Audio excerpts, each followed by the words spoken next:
for the sport of kickboxing to really take off? And I'm sure you've been asked that 1,000 times, but like, what are your true feelings on it? I honestly think it needs to be promoted properly by the company like Bellator has the opportunity to do this. I think that a few times that it has had some growth. I think some other companies have dropped the ball and weren't able to brand it and to promote it the right way. I think the fundamental reason it hasn't taken off is because it hasn't been on TV and people haven't seen it. I don't think anybody watches a high-level kickboxing show and is like, oh, this sucks, and turns it off. It just has to be seen, and I think Bellator has the backing and the know-how to do that. So. That's actually exactly my sentiment, is that kickboxing is so much more exciting than regular boxing. I find it fascinating. And I wonder if, and you've gotten this a lot too, how much do you feel the lack of American names versus guys like Rico or Philippe or Robin, that they're not American, so people can't tie into them and really kind of want to love the sport, because you and Kevin are our biggest names. Yeah. I go back and forth on that a lot. It's like I used to get told, oh, it's because American fans won't watch. They only want to get behind Americans. I think that's just ridiculous. Look at MMA. How many MMA superstars here in the U.S. are from Brazil or from another country? Right. I think that if you're a marketable person, you come out there and you put on an exciting fight, and that I think it doesn't matter. Me and Kevin are the guys, and you guys should all watch me and Kevin the most. But I think that it's about the quality of the fight. We're not talking. Nobody hears their accent when we're in the ring. For sure. Well, Matt, can we expect to see you actually compete as well, and get into the cage? I'd love to get down in kickboxing. I think it'd be a lot of fun. I think that I've trained with some of the best. I've trained with Rico and Tyrone and even Underwood. Like, I've trained with a lot of those guys, and I've done a lot of work with them. And Coach Henry, I think, has really prepared me for a situation like that. But I am definitely a small gloves fighter, not a big gloves fighter, and that's what I came under. So I think it would be a fun challenge. But I think I would do it for fun, like Joe does MMA for fun. To do it in between MMA fights or whatever else, and throw some filler money in there and for the excitement. But I'm a small gloves fighter for sure. Can you explain that? Why you say you're a small gloves fighter? Are you talking about technique, or are you just talking about the actual sports? I'm talking about the actual sports, like the way the gloves fit. Like, there's so much more that slips through with small gloves than big gloves, and there's a lot more feeler punches that can be thrown with bigger gloves on, so you can set up a lot more punches. And with small gloves, a lot, like, I can turn my thumb up and fit something through, or come around it with a hook and touch your chin and then tap right back into it. Even if you throw your high guard, I'm still going to have to touch something. Versus with big gloves, you're not necessarily used to that and protecting yourself up. That's one of the reasons why. In practice, I don't spar with big gloves anymore. I only spar with small gloves, because I don't want to get used to punching for result versus punching for placement and the effect. Does that make sense? Yeah. That's good. I never thought about it like that. That's good. Yeah.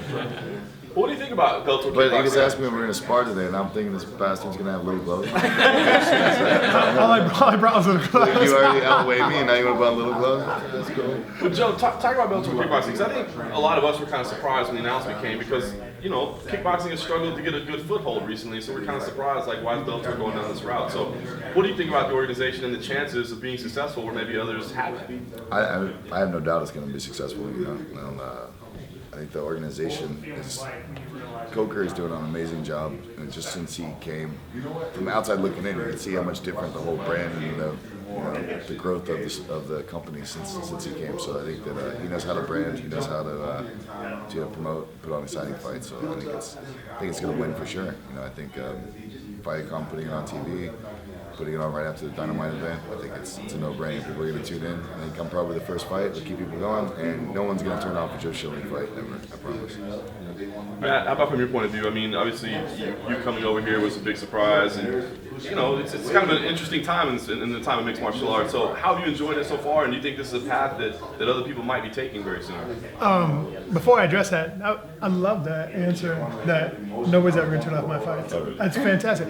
I don't know how to put on a boring fight, so but as soon as you see it, you're going to stay watching it until it's over. It's fantastic. Good answer. First fight with Bellator is knockout of the year. My last fight in Bellator I lost, but it was knockout of the year. So it was like, there you go. Either way. Hard, right? At least you're a good sport about it. It's really exciting. I think that I think if more people didn't go the route I do, even if they stay in the UFC, I think they're foolish. I think that you're robbing yourself and your future of money and earnings. And with the way they took our money away from us without our blessings and without any kind of conversation about it whatsoever, I think it was just a shame and a travesty for the sport, and I think it set us back. And I think that the fact that we didn't fight for our purse money because our sponsor money was so significant, that once they pull away our sponsor money and we're stuck with just our purse money, and then they're not going to increase it like they should, like we deserved, at least for me, that's the situation, then I felt like this has got to change. And I feel like I'm very fortunate to have a platform that I have and the mind that I have that I can be a mouthpiece for that situation. And I'm not trying to be a martyr, I'm just trying to take care of my family. And if that means that other people can follow a lead that I set, then cool, come ride with me. If not, then hope you make your pennies where you can. I wonder how you get over the hump, because what I always say is, anybody that's in the gym right now, an 18-year-old kid or whatever, training, thinking they want to be a professional fighter, they're all saying, I'm going to be UFC champion someday. I don't think there's anybody in the gym saying, I want to be Bellator champion someday. But financially, it might be a better decision to go to Bellator. Yeah. So how do you get over that stigma of guys coming up and saying, I want to be in the UFC versus I want to be a professional prize fighter? Well, I think we run into that a lot. Like up and comer guys now, like they're enamored with the letters, right? They're not enamored with the sport. Like maybe it's the way I grew up. Like I'm a cream guy, man. Casual is everything around me. So if I can, if I can listen to Method, dollar bills. yeah. If I can listen to Method all day long, I'm going to. So I think that in that situation, if you don't respect your own paycheck, nobody else is gonna respect your paycheck. So like I said, I've got 3 kids and I've got 2 households I've got to maintain. So for me, it's about competition. It's about the integrity of the organization I work for, and it's about the fact that the checks I get don't bounce. That's all I care about. Is it tough? Because honestly, when you say you fight in the UFC, people know what that means. Uh-huh. It comes with some cachet or whatever. Now you say I fight in Bellator or do whatever. Have you run into that where people are like, what, where, when? I get people ask me why I left, and I tell them because the UFC became bigger than the sport, and that's never really a good thing. And because of that, I feel that they've really taken a lot of liberties to do whatever they want to do, and I think that it's been to the detriment for sure. And by result of that, I feel that I'm so used to saying, oh yeah, I'm at Mitrione, I fight in the UFC and whatever else. And I've actually caught myself saying that, and I'm like, oh, I just switched over to Bellator, and they're like, who Bellator? Who's that? And I'm like, oh, well, it's a competing organization, on the same level as the UFC, and they're owned by Viacom, they're on Spike. And when you kind of explain it to them, and it's on free TV and you can watch it, whatever else, versus pay-per-view model, then it opens a lot more eyes. And I'm like, oh, well, okay, sure. And if you're going to be there, I'm definitely going to watch it and catch that fight or whatever else. So I think that their model of cherry picking the people that are willing to lose the moniker of the UFC and go to an organization that really does have a genuine interest, I think it's a great model, and hopefully it'll catch on.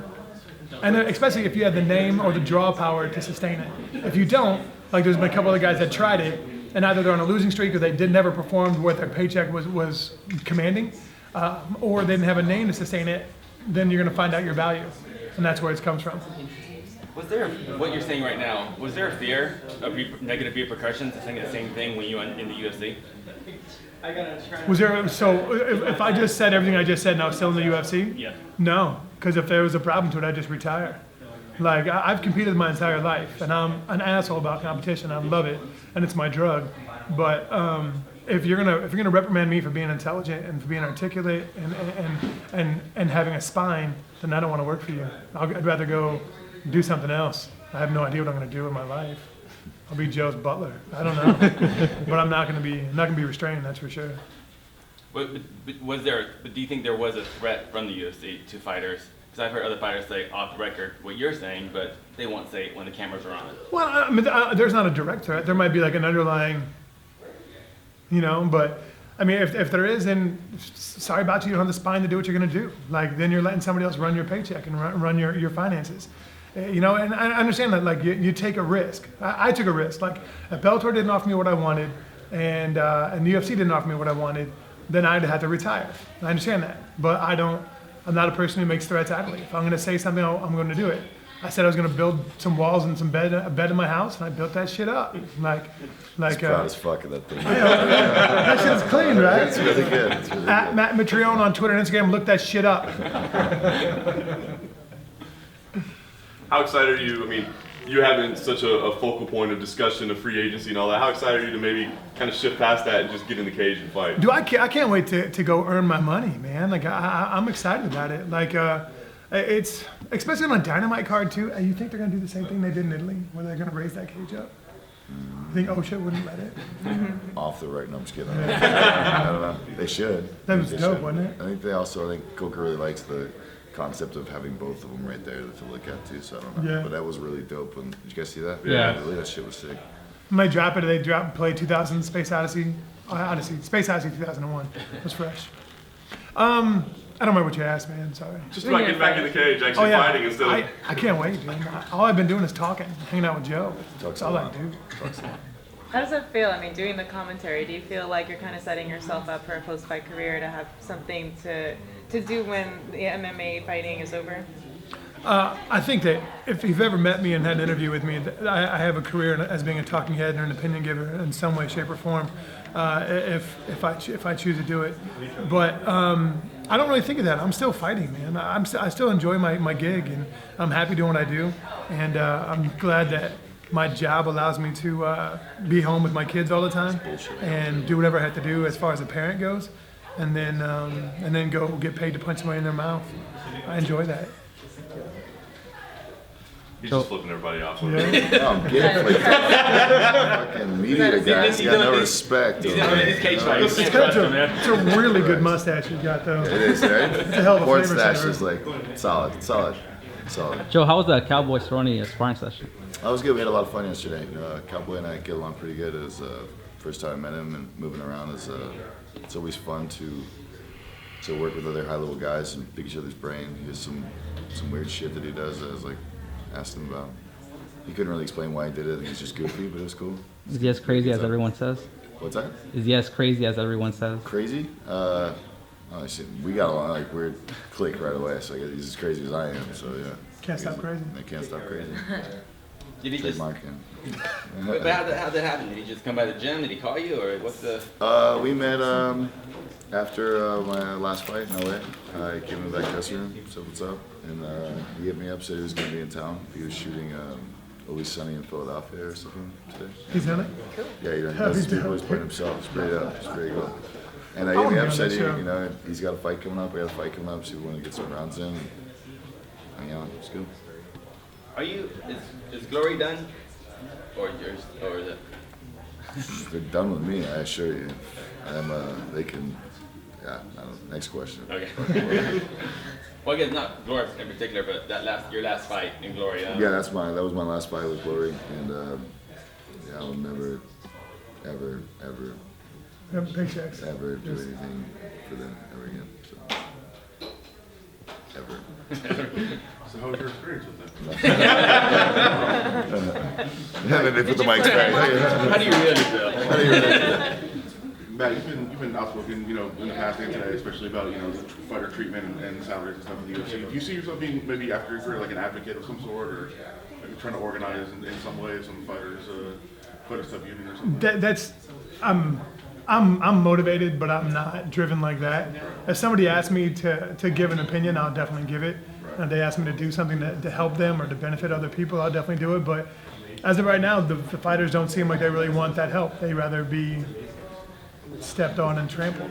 So if that's the case, then it is what it is. So I'm not going to help somebody that doesn't want help. Do you get that sense talking to other guys? Is that something you talk about just in, on an every day at the gym kind of hanging out thing, that guys are just like, hey, you know what, I get my money and I'm whatever? But they don't get their money. They get their money taken. I understand, from them. like, not as much as they should, but hey, I get a paycheck and whatever it is. And do you see fighters that are like that just don't care at all? Well, I think it kind of goes back to what we were saying before, that they're enamored with the letters, Right. and it's like some people, hey, like I said, method's my guy. I'm a cream guy, so I don't care who the organization is. If I go to an organization and they treat people well, and handle things with integrity, and I get paid, why the hell would I not be there? Would you say that the way I mean, I was never in the UFC, but like from my perspective, even with kickboxing, it's like there's always somebody that will do it cheaper, and that person usually fucks it up for everybody else. And that seems to be the same kind of philosophy that you're like going on here, where it's like you're like, well, you're not gonna fuck me like that, and there's like a whole bunch of other people who are like, well, you know, I'll get fucked can't like wait that. to be there. You know, oh my god, I just want to. I'm just so happy to be there. It's the same guys that tell me like, oh, it'd be, you know, it's a dream come true to fight on that card. I'm like, no, it's a dream come true to win on that card. Yeah. You know, it's not just about being there. It's about going and performing and handling business. And unfortunately, there's always somebody dumb enough to do it for less. Well, you know, that's the thing. Like when the sponsor game was hot, and like last minute, people like a manager was holding out too hard and he lost a big contract or something like that. So like a spot was gonna be open on the shorts, and then like he would last minute he'd go run to this place like whoever and be like, hey, you know, what do you got for this? I only got a $500 budget. Okay, cool. We'll put you on the cross for $500 in. And then you should leave that shit blank because now they're gonna be like, well, I just got this dude who's a main event guy for $500 and now like so you're gonna hinder that. I've lost the week of fights. I've lost sponsors because some douche took like pittance of what I was getting. I'm like, well, we got him. And he's a bigger name than you, and he got this for this amount. I'm like, what the fuck are you taking less money for, guy? Like, go out with it. Like, come on, man. Like, and you screw everybody else in the game. I had that happen to me with a company in the past Sucks, too. man. Like, and they don't understand it. And the managers are so hard up because they'll get fired if they don't bring some money in. And that's what happens. Yeah. Then do a damn better job and don't put all your eggs in one basket. But I guess that game's over now. Thank Reebok!